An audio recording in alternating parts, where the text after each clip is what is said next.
He woke up in a cold, filthy trash container, in a body that wasn't his. 20 years ago, he was the strongest hero the world had ever seen, a man feared by monsters and revered by nations. But strength couldn't save him from the one thing he never expected: betrayal. His closest friend stabbed him in the back. His lover was slaughtered without mercy. And in his final moments, driven by rage, he turned the entire battlefield into a massacre, before hurling his last spear straight at the traitor. But fate had other plans. Now reborn inside the weak body of a young man, he discovers a cruel twist.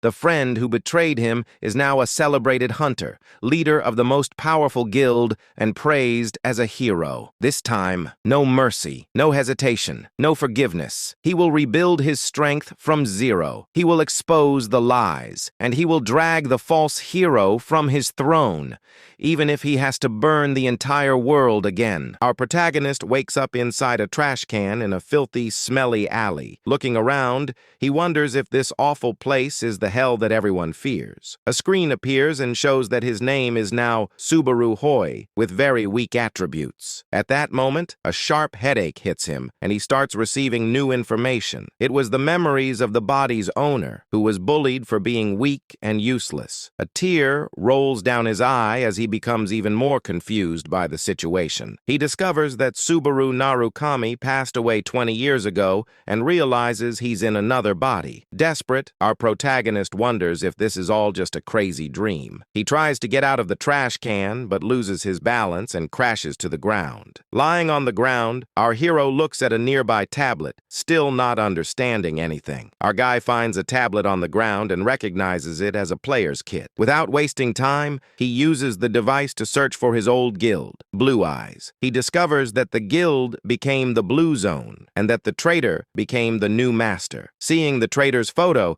our hero is shocked and wonders how he didn't perish. He then remembers the past and how Kazuki Kaojo wasn't his enemy at the beginning. In a memory, the blonde calls him over to talk and says he's thinking of leaving the guild. Our guy is surprised, and his friend asks him to break the news to the rest of the team. Kazuki says he'll understand the reason eventually, but our hero could only think about their friendship. The blonde tells him not to worry because he would be his shadow. And years later, he created his own guild. That was the Blue Zone, and he wonders why the traitor hasn't made any progress in 20 years. A tear streams down his face as he realizes how much has happened while he was gone. The tablet shows a place called the Subaru Narukami Memorial Hall, leaving him completely stunned. Our protagonist looks ahead and realizes he's standing in front of his own memorial. With a bead of sweat on his face, he admits the building is much more impressive than he imagined. Inside, a giant screen displays his image from the past to a crowd of admirers. Our hero wonders what the point is of everyone remembering him after so much time. Looking at his image on the screen,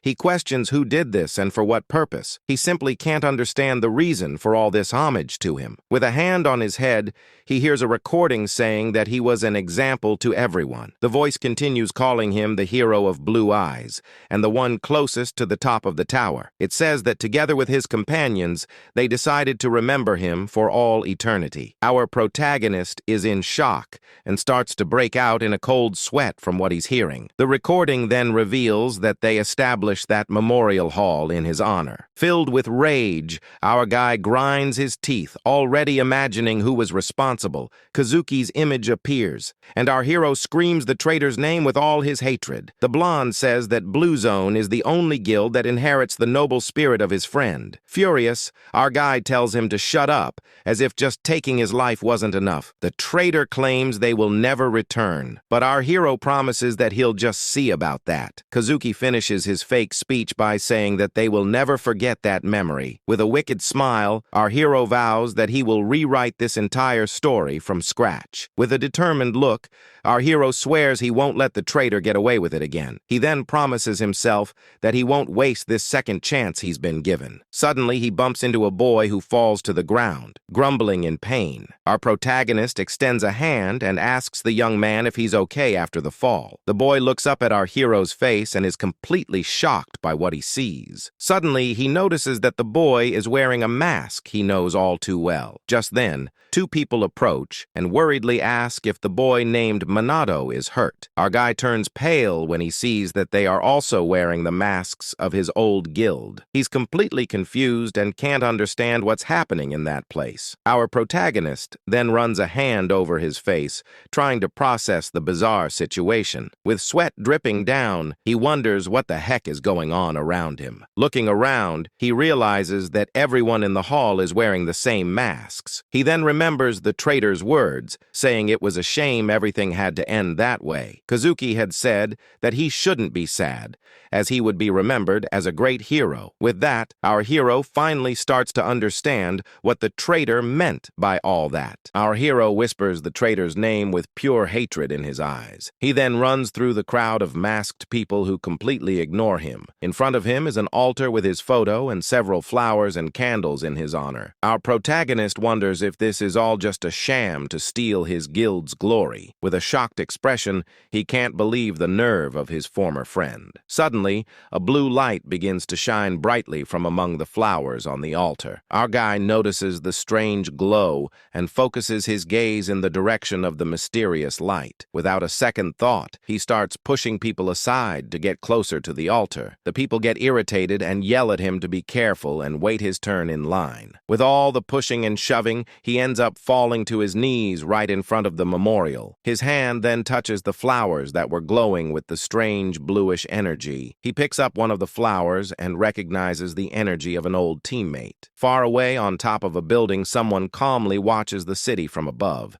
The hooded man comments that they managed to get through another year without any incidents. A companion says that they narrowly avoided running into the blue zone folks. The partner asks if it's really necessary to hold this ceremony every year, but Sugar says you never know what might happen and that it's better to be safe than sorry. With a smile, he says that maybe Subaru will notice the flowers he left as a gift. The partner doubts that Subaru is alive, but Sugar says he hasn't seen it with his own eyes yet. The hooded man thinks it's more likely that Kazuki will find them before they find Subaru. He gets angry and says that if their leader were alive, they wouldn't have just sat around for 20 years. The scene then changes to a beautiful sunset with several birds flying across the sky. Back to our hero, he's breathless, but has a look full of hope. He wonders if his old companion is really alive after all this time. In a secluded spot, our guy continues to process the possibility of her being alive.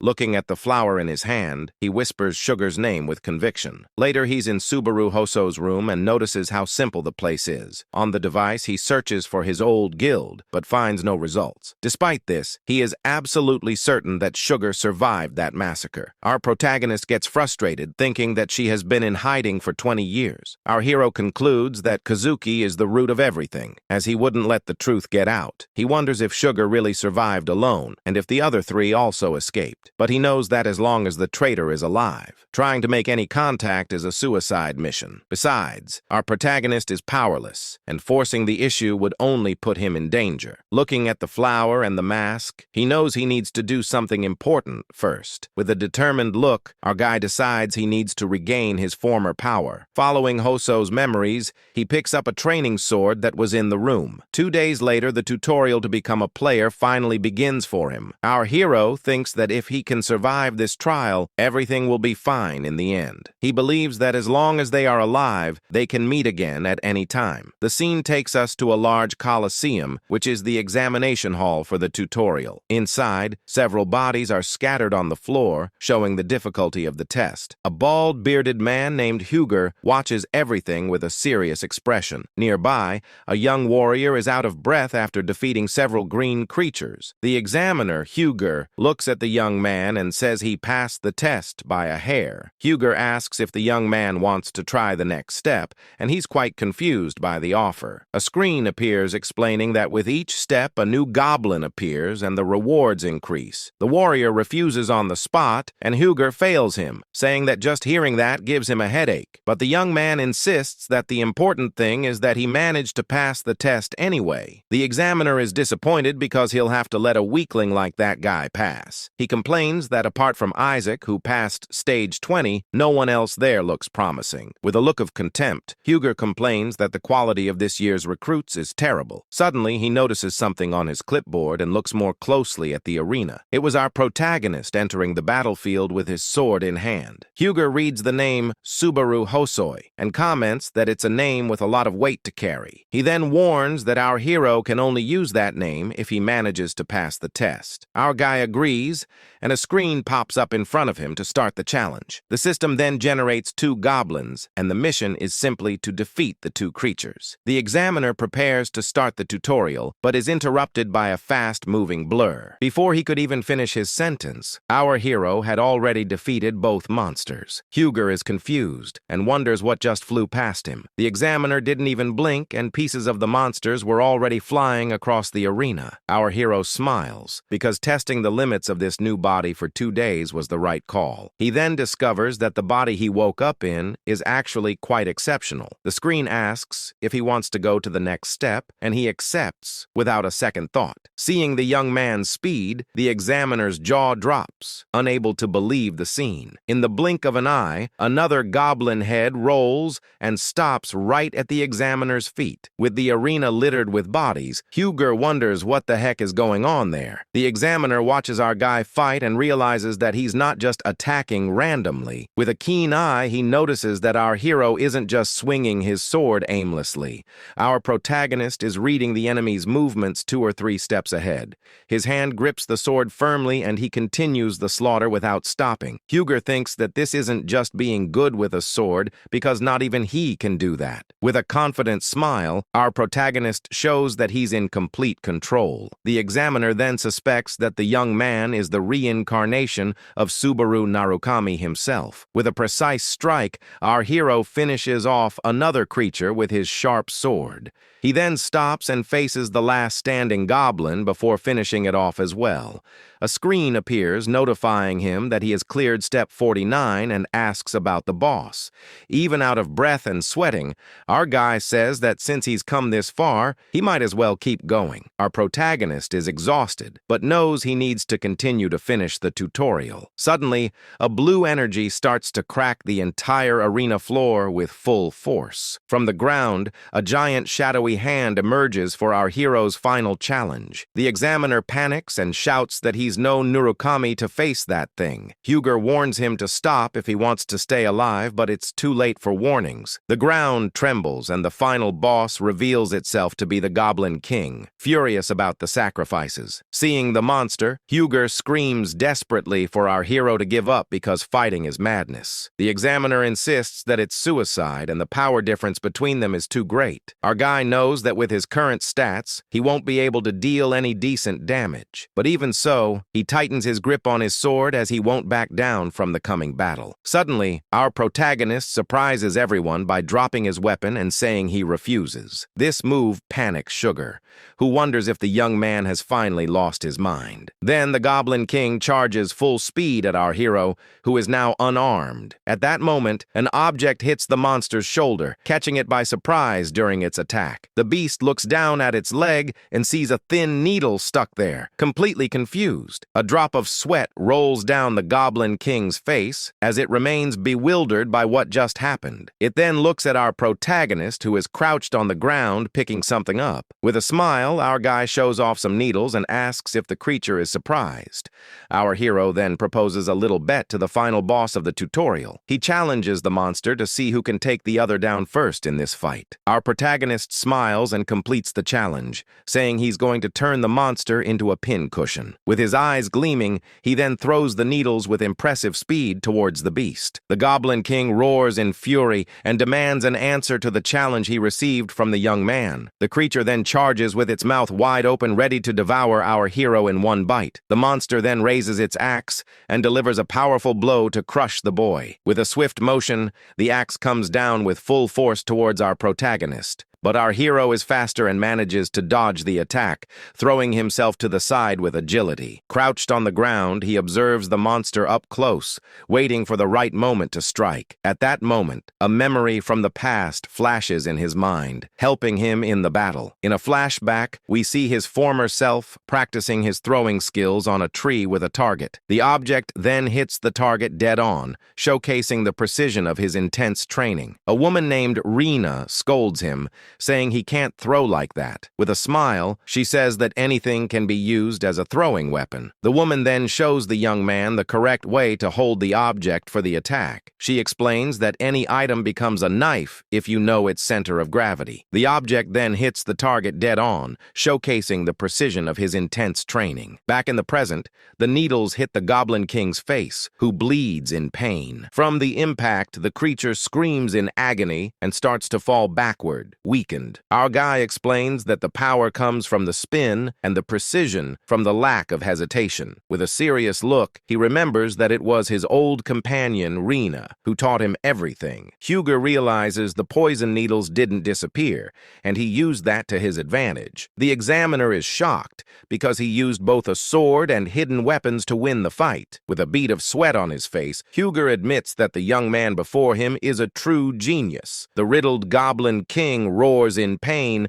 but is already very weak from the poison. With that, the monster can't take it anymore and collapses to the ground, completely defeated. Our guy then approaches and picks up his sword to deliver the final blow. He says he has nothing against the beast, but he needs to finish the tutorial once and for all. With a decisive strike, our hero finishes off the creature, ending the battle for good. The system announces that he has defeated the Goblin King and completed step 50 of the tutorial. Exhausted, our protagonist complains that a monster like that shouldn't be in a tutorial. With the victory, several screens pop up and the system rewards him with points and a level up. Our hero wonders what he can buy with his 2,425 points. He then opens the shop and sees several cheap items, but he knows he'll have a lot of points left over. But scrolling down, he finds something that leaves him completely shocked by the situation. It was a nameless demonic sword created by Kindred, and our guy can't believe his eyes. He thinks the sword is tempting, but his lightning ability already consumes a lot of his life force. Then he finds the holy sword Miranda, which seems like a much safer option for him. Our protagonist is torn between choosing destructive power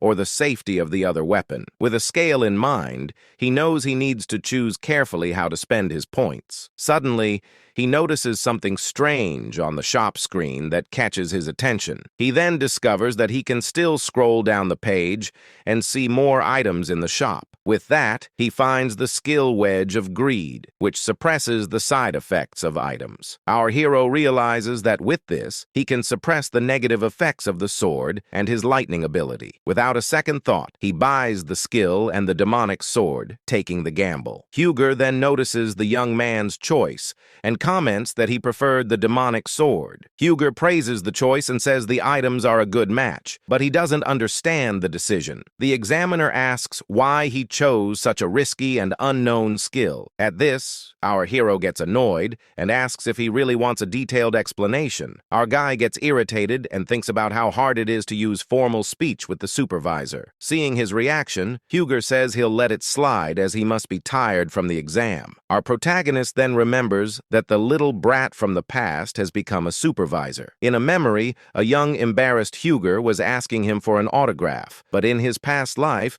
our hero said he didn't have an autograph to give the fan. The boy then insisted and asked him to just write his name in his notebook. Back in the present, Huger complains about his lack of manners, and our guy scoffs at him. Our protagonist says he won't answer and asks for secrecy regarding the test results. This infuriates the examiner, who says he'll teach the young man some manners himself. He then invites him to the Chivalry Guild, but our hero immediately declines the invitation. A screen appears asking if he wants to go to the second floor, and he accepts without thinking. With that, our hero disappears, and Huger desperately yells for him to wait a moment. Alone, Huger is disappointed with the young man's attitude and sighs in frustration. Meanwhile, our protagonist finally arrives on the second floor of the Great Tower. He then finds himself in a bustling place called the Land of Beginnings. Looking around, our guy realizes he's back in that place after a long time. He knows this is his second chance, and he can't waste this unique opportunity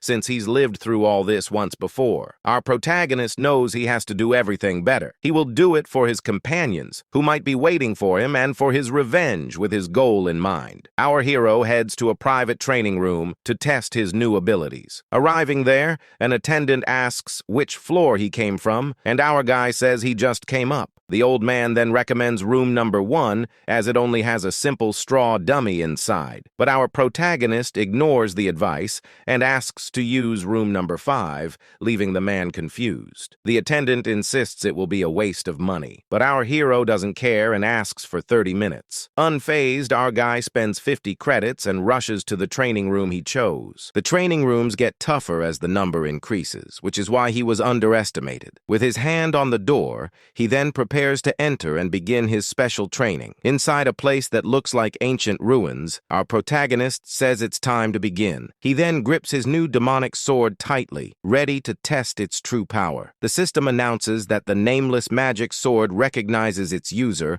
and a red aura emerges. All his abilities are temporarily boosted, but this consumes his life and mana, causing him pain. The Wedge of Greed then resists the weapon's negative effect, and a bit of his life is restored. But the skill at level 1 is too weak and can't fully resist the sword's power. As a result, the weapon absorbs our hero's life, and his abilities increase according to the life lost. With a blood-streaked face, our hero wonders if this is really his limit, but he says this was already within his expectations and spends 10,000 credits to level up his skill. With that, the Wedge of Greed levels up to 2 and better suppresses the sword's side effects. The skill now partially resists the weapon's power, and he thrusts the sword into the ground with force. Even so, the nameless magic sword continues to consume our protagonist's life without stopping. His abilities increase even more, and with a focused look, he finally manages to control the power. Our guy then gets into position to test all his new power at once. With a shout, he says it's time to test his strength, and unleashes a powerful blow in the room. Meanwhile, outside, the front desk attendant is taking a nice nap at his desk. Suddenly, he wakes up a bit drowsy and senses a strange presence approaching him. The old man rubs his eyes and wonders if he's still dreaming or having some kind of hallucination. Our hero then exits the training room, leaving a trail of blood on the hallway floor. The attendant is shocked because not even 10 minutes have passed since the young man entered room 5. Worried, he goes to the door and knocks, asking if the dreamy boy is still in there. The old man then opens a crack in the door to peek at what happened inside the training room. With a cry of surprise, the attendant is completely shocked by what he's seeing. Looking inside, he sees the room completely destroyed and wonders what the heck happened in there. Elsewhere, our hero wakes up in his room with the sunlight hitting his face. He then stretches and wonders how long he slept as his body is still stiff. Our protagonist thinks that if it were a normal cursed sword, he wouldn't have gotten off so easily. Sitting in a coffee shop, he realizes the physical burden has lessened, and he managed to draw out the weapon's power. With his current stats, our guy shouldn't even be able to lift the sword, let alone use it. This means the compatibility between the Wedge of Greed and the sword is simply perfect. With a smile, he thinks that a combination with his lightning ability should also work well. But the next problem is the skill levels, as he only has 50 credits to spend. Our hero complains that he's now struggling with credit management and that he's really hit rock bottom. Suddenly, a very cheerful blonde young man arrives, drawing drawing everyone's attention. A streamer then receives a 1,000 credit donation from a fan named Alexander and is overjoyed. In his excitement, he ends up spilling his coffee on himself, but thanks the fan for the donation anyway. Seeing the scene, our protagonist watches from afar and wonders if that guy is out of his mind. With a keen eye, our hero observes the scene and starts to understand the situation. On his tablet, he sees an article about how to earn points and discovers the era of live streaming. He then understands what the blonde was doing, but suddenly someone calls him by the name of Subaru. It was a well-dressed, silver-haired young man who greets him with a smile. The man approaches and says it's crazy to run into him there and asks if he lives nearby. Our protagonist feels a shiver and realizes his body is instinctively reacting to the newcomer. In a mocking tone, the young man complains that he's being ignored and feels like he's talking to himself. Our guy then remembers it's not discomfort and that he had just arrived on that floor. Just then, the man leans on the table and says it's surprising to see him in that place. With a wicked smile, he says he never thought a weakling like him would pass the tutorial. Hearing this, our hero gets angry and finally remembers that scumbag's face. In a memory from the past, the body's previous owner asks why he was doing that. The young man named Isaac then stares at him with contempt and tells him not to try to calm him down with that look. Angril, Isaac curses him, saying his name annoys him and that he can't follow simple orders. The poor boy then shouts that the credits he gave weren't enough for the mission. Furious, Isaac tells the boy to shut up and punches him in the face with all his might. With a cruel smile, he shows a box and says that from that day on it will be his new home. He then threatens him, saying that if he leaves the box on his own, he knows what will happen. Back in the present,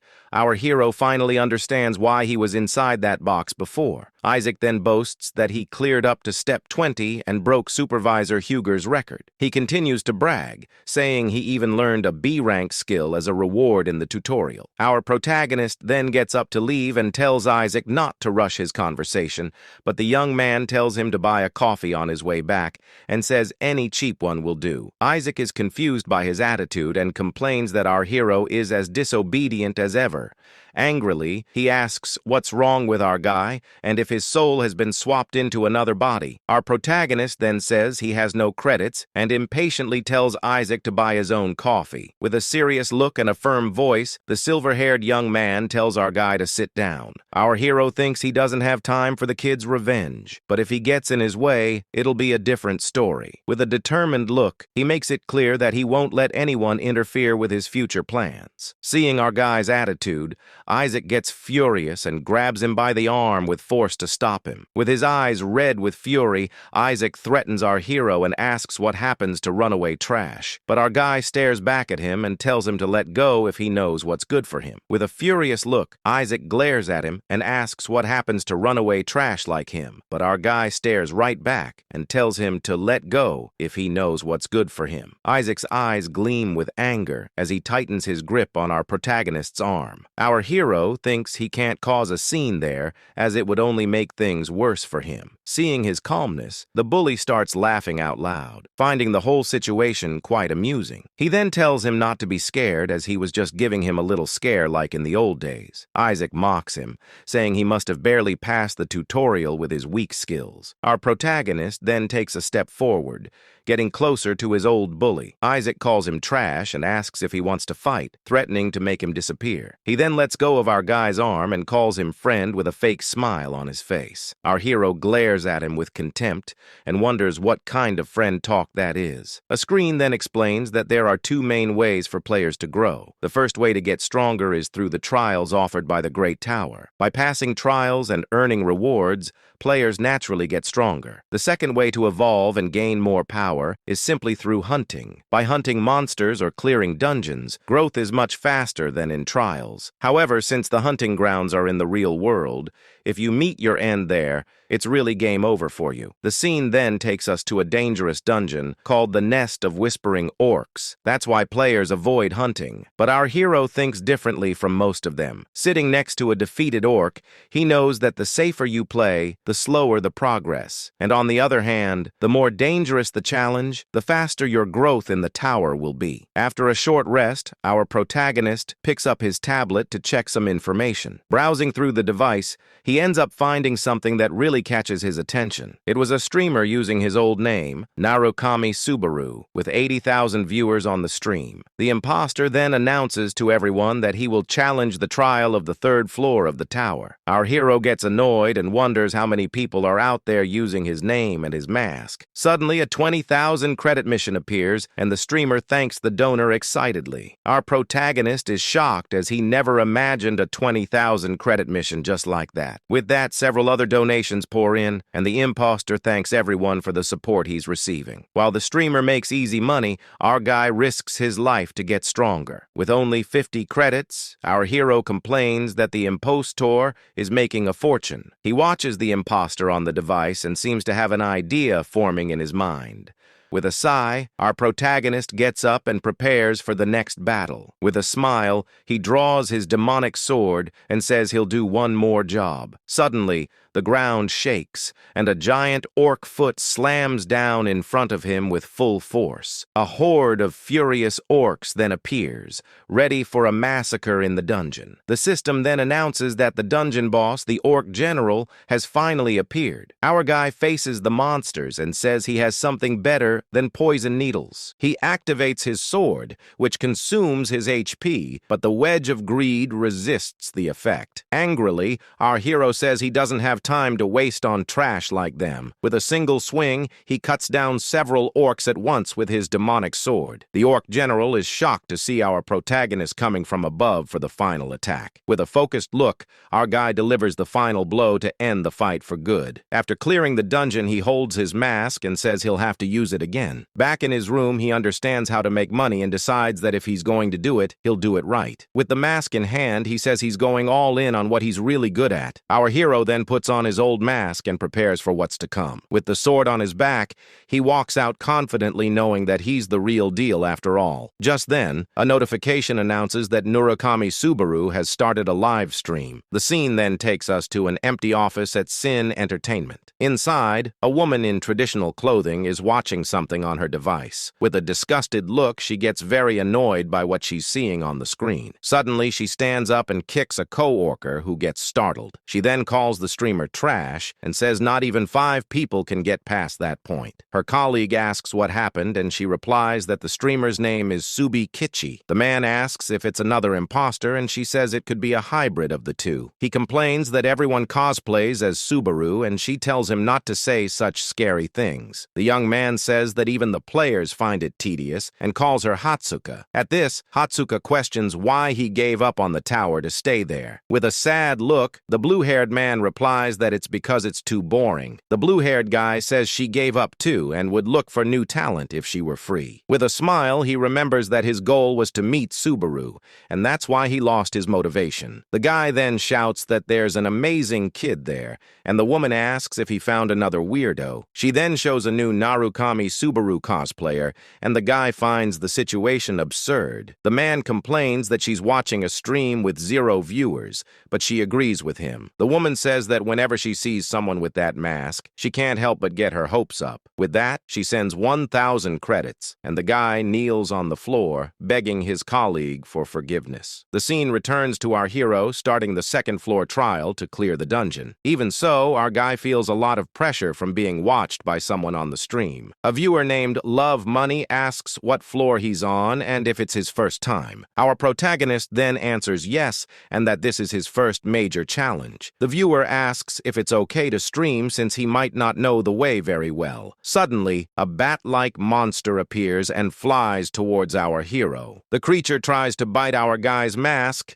but the attack fails miserably. With a swift movement, our hero draws his sword and cuts the monster in half with a single strike. The system announces that the bat has been defeated, and with a confident look, our hero asks if there's a problem. The system then announces the start of the second-floor trial in the beginner's dungeon that our hero will face. With 3 viewers on the stream, one of them praises his reflexes, and another advises him to wait for a group. Our protagonist thanks the viewer for the advice, but says that won't be possible. He then states that he prefers to face all challenges alone, and the viewers mock him, thinking he's a newbie. Our guy thinks that just using the name Nurukami Subaru attracts viewers while a monster awaits him. Suddenly, a bizarre fish-like creature charges at him with full force to attack. Unfazed, our protagonist grips his demonic sword and prepares to finish off the beast. With a swift strike, he easily cuts the monster in half and says he's going to test how far he can go. A screen announces that he has defeated the monster, and the viewers are confused because they didn't even see what happened. Right after, a swarm of bat monsters appears out of nowhere and flies towards him for a mass attack. But our hero is not intimidated and dives into the middle of the swarm, starting to slice through all the monsters with his sword. With his eyes gleaming, he continues the slaughter without stopping, demonstrating complete control of the situation in the dungeon. The viewers are shocked and ask what happened as the number of people on the stream climbs to 10. The system confirms the defeats, and he tells them to focus on the sounds to know where the monsters are coming from. Seeing the floor littered with monsters, the viewers change their minds and realize he's no newbie. Our hero challenges the viewers to guess what he's thinking as they comment on his talent, but he thinks it's still not enough and wants to accumulate as many points as possible before leaving. A viewer asks if he's just going in a straight line the whole time, and the others warn him of the danger. Ignoring the warnings, our guy continues to advance through the dungeon without a moment's hesitation. With a focused look, he knows exactly what he's doing and where he's going in that dangerous place. Suddenly, he stops at the edge of a cliff and sees a horde of bizarre monsters waiting for him below. One of the monsters stares back at him with its giant red eye, ready for whatever comes next in the fight. The viewers see the scene and say he's screwed and that they'll see him on his next attempt. Just then, a 100-credit mission appears for him to defeat them all, and the viewers think it's a trap. Our protagonist then thanks the donor for the 100 credits, leaving everyone on the stream confused by his calmness. Meanwhile, in the office, the blue-haired guy clenches his fist tightly, showing his frustration. He shouts, wondering what he did wrong, as he was doing well and now failed the mission he received. Embarrassed, he apologizes to his colleague for being so loud and admits his big mistake. The woman remains focused on her device and seems not to have noticed her partner's outburst. The guy then asks what she's so focused on and notices the place has suddenly become strangely quiet. The blue-haired guy panics and says he can pay her back what he owes no problem, but the woman ignores him and with her eyes fixed on the screen, she notices something that leaves her in shock. She then whispers the name Nurukami Subaru, and her partner asks if she's still watching that stream. He then looks at her device's screen with a look of disbelief. On the stream, our hero is in the middle of a massacre, and the viewers wonder how he's facing so many monsters. With a swift movement, he cuts down 3 more creatures at once, showcasing his skill. Seeing the scene, the stream's viewers are in shock, and one asks for whoever called him a newbie to step forward. Our protagonist then stops for a second and says that communication is quite difficult with the monsters. A viewer reminds him to accept the mission credits, and our guy says he had forgotten about that. Without wasting time, he then grabs his tablet to complete the mission he received from the donor. The viewers find the delay strange and ask if he's having connection issues on the stream. With a hand on his head, our hero asks how to accept the credits, and the people on the stream start laughing. A viewer helps him out, and he manages to get the reward, thanking everyone for their great help. With 20 viewers, he announces that the next one will be the last, and moves on with the sword on his back. The scene then changes to a building at night, and someone screams desperately while falling from a great height. Back in the office, the woman covers her mouth in embarrassment, while her colleague despairs over the situation. But the guy calls her dramatic as it's just the second floor, and she asks if he's ever seen anything like it. Angrily, she stands up and yells that, of course she's being dramatic, and her partner apologizes for the comment. The woman then remembers an old interview and wonders if meeting that young man was the work of fate. She gets excited and says he could be the reincarnation of Nurukami Subaru, just like in the books she's read. With a hand on her head, she says she's getting dizzy and asks her partner what would happen if she closed her eyes. The guy yells no and asks if she's thinking of hiring the streamer for their agency. The woman says it's a perfect idea, but her colleague warns her that he's just a new solo streamer. He insists that she knows nothing and that the boss will chew them out for such a risky bet. With a determined look, the woman tells him to wait and see what happens with the new talent. With that, she goes back to watching the stream on her device, focused on our protagonist's performance in the dungeon. Meanwhile, our hero finally arrives at a large stone structure waiting for him at the end of the path. He then stops in front of a giant door and says, "That's the end of the dungeon he was looking for." The massive stone door stands imposingly, and our guy prepares for what comes next on his journey. With an outstretched hand, he then approaches to touch the door and discover what's on the other side. On the other side, he finds a giant werewolf-like creature sitting on the floor. This is the wolf warrior, Greg, and the viewers comment on how insane the pressure he emits is. A screen then appears, and the mission is simply to get the approval of the dungeon's guardian. Our protagonist understands that he's not a hunting monster, but a gatekeeper who judges players. Suddenly, another mission appears, offering a reward if he can defeat the wolf warrior. Our hero is shocked to see that the reward for the mission is 3,000 credits all at once. Seeing the scene, the stream's viewers warned that this monster isn't meant to be defeated by anyone. Ignoring the warnings, the wolf warrior slowly starts to get up from the floor for the battle. With a clenched fist, the creature prepares to face our guy who has challenged him. The guardian of the second floor then stands imposingly and glares at our hero with a deadly look. With a sinister smile, the creature calls him user and prepares for the upcoming combat. Screen appears, and the mission is simply to be recognized by the great wolf warrior. The creature eyes him suspiciously and wonders if our hero is really alone. The wolf then insists on the question, but the masked man says it's obvious he's alone. At this, the guardian says he's interesting and that he smells the scent of a great warrior. Our guy thinks that the wolf tribe can discern a very special scent. The monster explains that it's not the scent of the body, but the essence of a true warrior. With that, the wolf declares that the test is over and our hero can now pass. Our protagonist is confused and says it's a shame because his target is the guardian himself. The creature is surprised and asks if the target is him and not the door right behind. With a serious look, our guy confirms it and says someone sent him to finish off the wolf. The guardian then smiles and says that's to be expected from someone with a warrior's soul. The scene then cuts to a potted plant in a well-lit modern office. We see the woman and her partner in front of the boss, who seems very busy with his work. With his hands on the keyboard,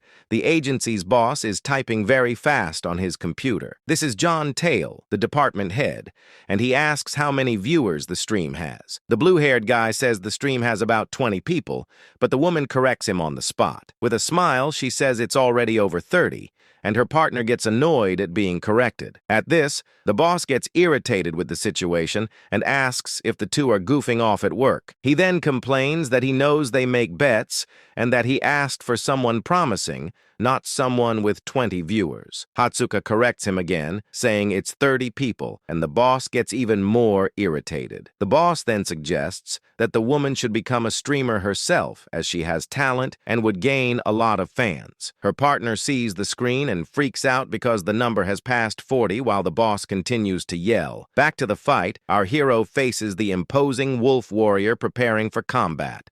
The creature then shows its sharp claws and charges full speed at our protagonist.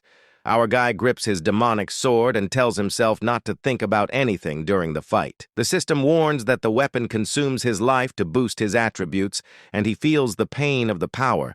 But the wedge of greed resists the effect, and he tells himself to fight as if it were the first time. With that, the wolf warrior charges with absurd speed at our hero without hesitation. The masked man then clashes his sword with the creature's claws in an impressive collision of power. With a blue glow on its paw, the guardian prepares another powerful blow to end the fight. The creature then unleashes a powerful strike, but our hero bravely manages to defend against the attack. The force of the impact drags our guy backward, showing the creature's immense power. Our protagonist admits that the creature is quite strong as he defends against its swift blows. Our hero knows it's impossible to beat the monster with brute force, so he needs a plan. Even so, the guardian praises him and says, "That's to be expected from a great warrior like him." The creature then continues its assault with a spinning attack to catch our protagonist by surprise. But our guy dodges with agility and warns that the monster is no match for his skills. With that, he tightens his grip on his demonic sword and prepares for a counterattack. The viewers comment that he's just defending, but they think he's ridiculously strong. The stream's viewers say that whoever gave the mission must be regretting it, as he would have passed normally. With a smile, our protagonist says that sometimes there are more effective methods than brute force. Just then, the guardian prepares his final blow and warns that our hero's fight is over. The creature then attacks with full force and shatters the arena floor with the power of its strike. But our guy disappears, and with red eyes, he says that line is actually his. The wolf is shocked to see our protagonist behind it, saying its attacks are too simple. Our hero dodges the blow and says the wolf's attack was very easy to evade. With a leap, he attacks the creature's neck, which screams in pain from the surprise blow. Our protagonist then prepares to deliver the final strike and end the fight once and for all. With a swift and precise movement, he unleashes a powerful slash with his demonic sword. Our guy's eyes glow with an intense red light as he finishes the attack. The guardian falls to the ground defeated and praises him, calling him a magnificent warrior. The system announces that he has defeated the wolf and rewards him with a level up and increased stats. He also gains 500 achievement points, and the viewers are shocked by the scene. With a dirty face, our hero confirms that he defeated the monster, and the stream reaches 56 viewers. The mission is completed, and he receives 3,000 credits, thanking the donor for the money. His credits and points increase, and the massive dungeon door finally opens for him. But as he looks at the door, our protagonist notices something strange and is quite surprised. Several screens appear before him with different elemental trials to choose from. The viewers comment that the number of choices reflects the player's talent. The system then asks if he wants to challenge the lightning trial, and the stream goes wild. Without a second thought, our hero confirms and says, of course he accepts the challenge. With that, the system confirms his choice, and the trial of lightning is selected to begin. Our protagonist then steps through the portal of light and disappears to his next challenge. Meanwhile, in the office, the agency team watches everything on a large screen in the room. Seeing the scene, the woman and her partner celebrate and shout with joy at what happened. She's excited because the numbers climbed quickly and he had 13 trial choices. The boss admits it's impressive, as they said the wolf warrior had never been defeated, but he thinks the risk of hiring a second-floor newbie is too great for them. Hearing this, the woman then challenges him and asks if he wants to make a bet with her. She says that if he fails, she and Xian will work for a fixed salary for 5 years. Her partner panics and shouts that he doesn't want to be included, but the boss tells him to shut up. The boss is skeptical and says the only player who has ever obtained the lightning ability was Subaru Narukami, but the woman smiles and says they'll only know the result if they try, and she looks at him with confidence. With a smile, John Tail accepts the bet while the woman covers her desperate partner's mouth. Inside the portal, a screen appears, and the system announces that the trial of lightning has begun. Suddenly, our hero notices something and shouts for a nearby young man to be careful. Without a second thought, our protagonist shoves the man away from the imminent danger. With that, a huge impact occurs, and a crater forms on the ground where they were standing. The young man who was saved is shocked to see the giant fragment, an immense monster. He then turns and yells at our guy,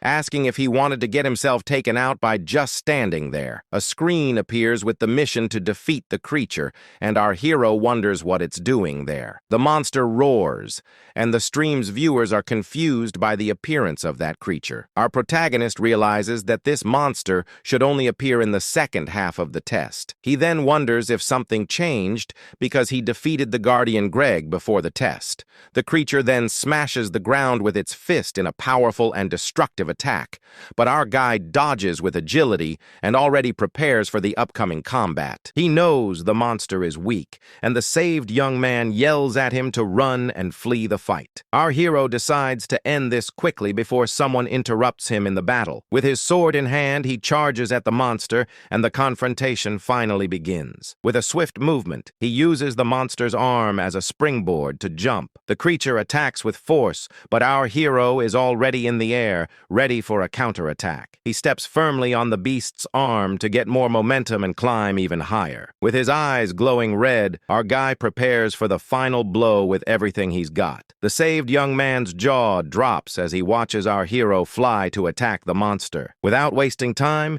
he runs along the giant's body to reach a weak spot on its neck. With a precise strike, his demonic sword cuts deep into the creature's flesh with power. The monster screams in pain from the surprise attack, but our protagonist doesn't stop there. Our hero complains about the noise and prepares to shut the beast up for good. He then tells the monster to be quiet for the rest of its life and readies the final blow. With a precise cut, he finishes off the creature, which falls backward, lifeless, to the ground. The giant fragment's eyes lose their light and is finally defeated for good. The system announces that he has defeated the monster and passed stage 4, leaving the stream in shock. With the victory, he gains many points and new items like the giant's heart. The viewers can't believe the 4,000 points and understand that he cleared everything at once. The saved young man points at our hero, still shocked by what just happened. He asks what our guy is, and the masked man says it's obvious just by looking. Our protagonist then states that he came there only to defeat the giant. The scene then changes to a very quiet and peaceful village in the middle of the mountains. We see a few people walking along the stone streets of that small town. Inside a simple room, our hero is sitting on the bed tinkering with his device. The stream's viewers get curious and ask him to show the items he won in the battle. Our guy agrees, as he was also curious, and decides to show the rewards. The first item is the giant's heart, a rare ring that increases his life and recovery. The second item is a rare armor with the power of lightning that nullifies negative statues. Our hero equips the new armor and a 5,000 credit mission appears on the screen. With that, several other missions pop up, and our guy thanks everyone for their support. He then thanks everyone and promises that he will learn the lightning skill for them. He then wonders why so many people are waiting for that particular skill. He then realizes that his old identity was much more important than he had imagined. Just then, someone knocks on the door and our hero tells the person to come in. The young man he saved then enters the room along with a very serious blonde knight. The man apologizes for the delay and introduces the village captain named Lord Pelus. He explains that the giant attacks have become more frequent and the knights are on high alert. For safety, they have asked the villagers not to leave their homes for any reason. The young man comments that it's quite strange to find a stranger at such a dangerous time. At this, the blonde knight thanks our hero for protecting the village while he was away. Our guy says he just did what came naturally while trying to remember that knight's name. Pia says he is the face of the village and that fortunately they have discovered the giant's leader. With a determined look, he announces that they intend to risk their lives to corner the enemies. Swallowing his pride, the knight and his partner kneel and ask our hero to save the village. Our protagonist remains silent as the stream's viewers worry about Palua's fate. Racking his memory, our guy remembers what happens in the next phase of the story. He then remembers that in the original story, the blonde knight Puss ends up perishing. Back in the present, our hero extends his hand and asks the knight to raise his head. With a determined look, our hero extends his hand and says he will cooperate with them. The blonde knight thanks him, and the system begins survival phase 5 for our guy. With that, the army of knights advances along with our protagonist for the great battle. As they walk, our hero glances at his device to check the live stream. He notices that with so many viewers, the comments scroll by too fast, and he can't communicate. Suddenly, the captain of the knights orders everyone to halt, as he sensed something strange. His partner then points ahead, and they see a massive giant lying on the ground. It was the body of the giant's leader lying there as if it were just sleeping. The blonde knight says he will draw its attention and asks our hero to attack from behind. but our guy stops him right away, placing a hand on his shoulder and telling him to wait. The captain is very confused by this, and our protagonist says that thing is strange. Just then, a mysterious light begins to shine on the ground very close to the fallen giant's body. The ground then starts to shake violently, and all the knights become desperate. With a serious look, our hero realizes that thing is not actually a human being. The giant's chest then starts to open up, revealing a strange and mysterious energy. From inside the giant's body, several smaller monsters begin to emerge with sinister smiles. With that, the horde of creatures charges full speed at the knights, who panic. Pius despairs and shouts, not understanding what the heck is happening there. One of the giants then grabs a knight who desperately screams for the beast to stop its attack, but the monster ignores him and crushes him with force as the poor man cries out for help. Our hero watches the scene, and the reflection in his eye shows the massacre of his allies. With a wicked smile and a dirty face, the creature seems to be enjoying the slower. Seeing the situation, the captain yells for all his men to run for the mountains. The monsters then charge with full force, and the ruthless massacre of the knights begins. One of the creatures devours a knight who had no chance to defend himself from the surprise attack. A young man screams in desperation, and his companions try to hold him back to save his life. The boy then screams his brother's name, who is lying on the ground in front of the monsters. Seeing the situation, the captain yells for all his men to flee from there as fast as possible. The knights are scared, but one of them says that this isn't the end for all of them. With that, everyone starts running, and the captain shouts to our hero that he's counting on him. The blonde knight then turns to our protagonist with a very serious expression on his face. Police asks our hero to flee and rebuild the order of the Cavaliers again in the future, but our protagonist looks back at him and says that those lines are actually his to say. The knight is confused, and our guy asks why he isn't running away yet. Our hero says he can't fight if he's there, and that they'll both perish if he stays. The blonde shouts that he can't abandon a stranger, but our guy tells him not to repeat himself. With that, the knight backs away and asks our hero to hold on until he returns with reinforcements. The captain then runs off and asks our hero to stay safe as he faces the monsters. With a roar, the horde of monsters charges full speed at our hero without hesitation. Fearlessly, our protagonist runs towards the creatures with his sword in hand.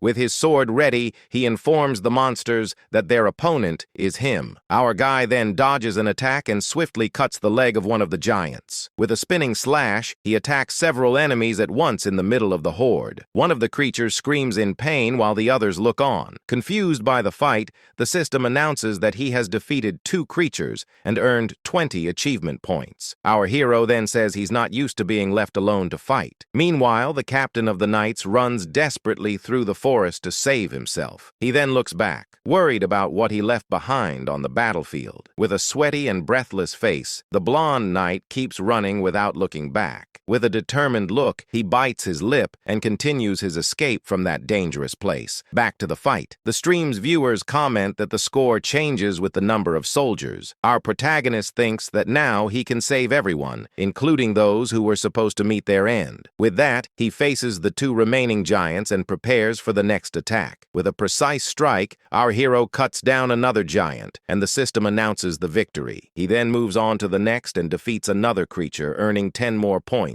The demonic sword consumes his stamina, and he thinks it's not difficult if it's 1 by 1. But the problem is how long he can borrow the power of that weapon. He then says he needs to secure his line of sight and find the leader of that monster horde. With that, he continues the slaughter and cuts down another creature with his demonic sword. Our guy then leaps into the air and starts slicing through several enemies at once. Shone from above, our hero descends with full force upon the already defeated monsters on the ground. The creatures try to catch him in mid-air, but he's too fast for them to grab. With a precise kick, he hits one of the giants in the face with all his might. The stream's viewers comment that one false move, and it would be game over for him in that insane fight.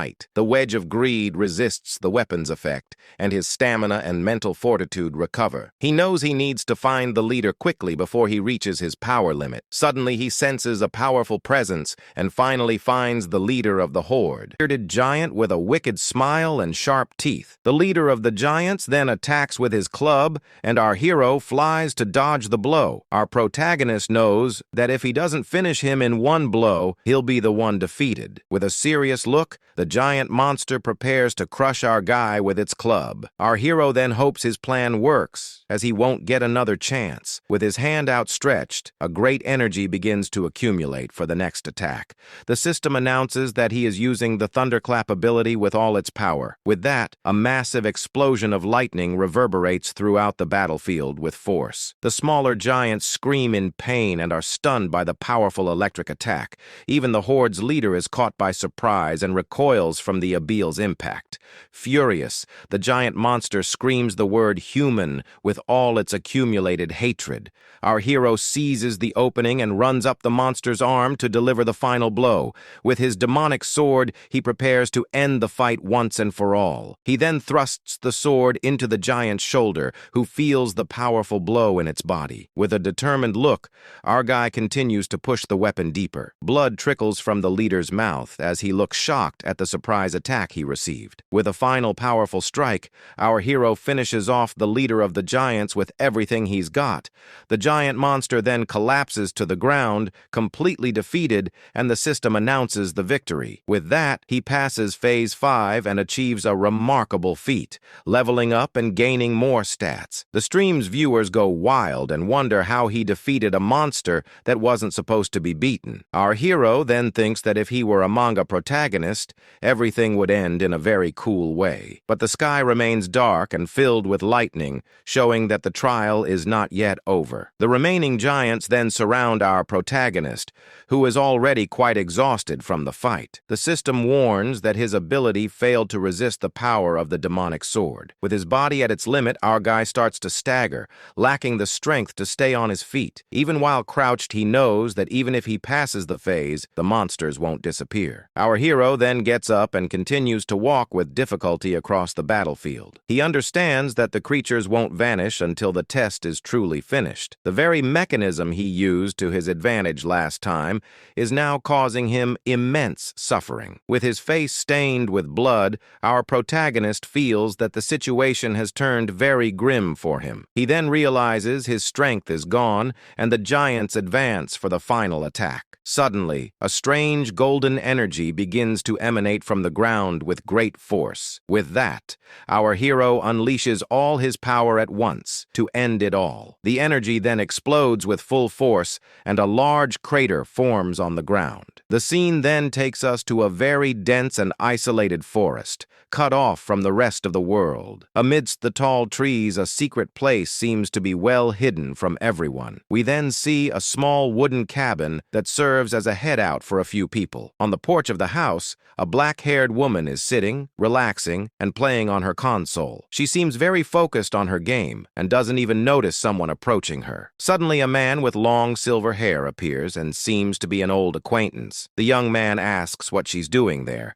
but the woman calmly replies about the nice weather. She then says it's something they can only enjoy in that moment of peace. The man agrees and says it's at most a year until what they are planning. With a serious look, he says it's time to put an end to all of this. The woman then complains that he's distracted right in the middle of a serious conversation between them. At this, the young man approaches and asks what she finds so interesting on her device. She then shows a photo and says the young man's name in the image is Subaru Narukami. Hearing the name, the silver-haired man freaks out and asks if she really said Subaru, but the woman calms him down. She explains that it's just a streamer using his name, and we see our hero on his stream. With a serious look, the woman asks her partner if he also knows the truth. She says that if the real Subaru were alive, the traitor Kazuki would have already been erased from the tower. Angrily, she asserts that the former leader is gone, and that he needs to accept it once and for all. With that, the silver-haired man turns to leave, but the woman calls him by the name of Shigar. Furious, she asks how long he's going to hide in the shadow of their former leader. The silver-haired young man turns around irritated and asks what she means by that. He says that's why she gets caught up in these things and points to the device in her hand.